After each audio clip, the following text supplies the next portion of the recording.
This Raw Vision video is brought to you by Metro Solar, proud partner of the Richmond Football Club. Peter, thanks for joining us on Raw Vision for the first time in 2016. We'll start with Ben Lennon.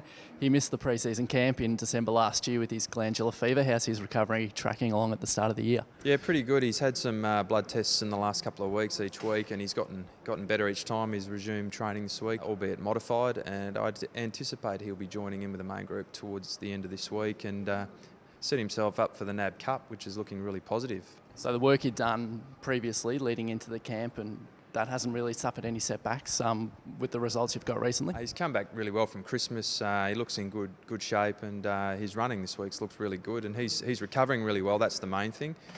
So this week's a normal week for him, and as I said, Friday he'll resume a little bit of skill work with the main group.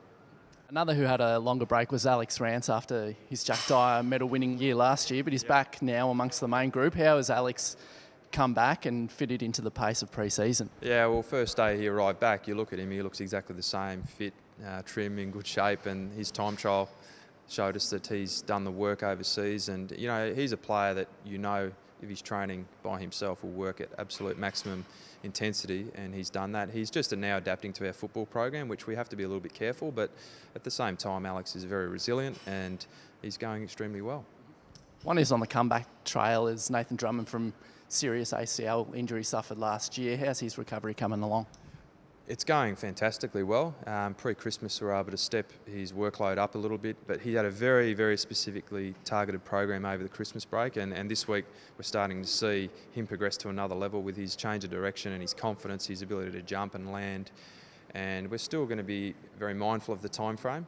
He's a young player, but he's on track, and without putting a time frame on it, I anticipate he'd be doing some form of skill work soon. For the main group, there's 40 days, less than 40 days until the first NAB challenge match, and then probably another month until round one. What does the training program involve between now and then to make sure the players are fit and ready to go?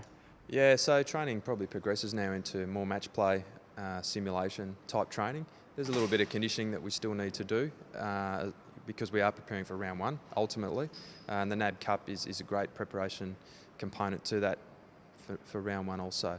So match simulation, more specific drills, increasing time of training. The guys are doing a fair bit of hard work.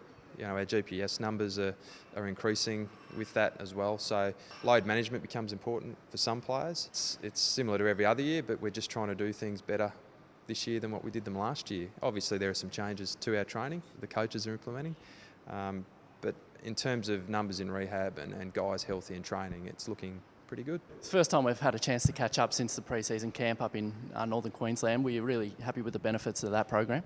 Yeah, absolutely. You know, we've been up to North Queensland the last couple of years with the heat training philosophy, and we've put a lot of research into that, and we feel that we get a lot from it, and this year was no different, and it was a fantastic camp. The guys worked extremely hard. It did rain once or twice up there, which is unusual for this time of year, but you know, the way the guys have come back from Christmas, you know, some of the indicators that we've looked at so far, there's no doubt that the camp has given us a really good platform. Perfect. Thanks, Peter.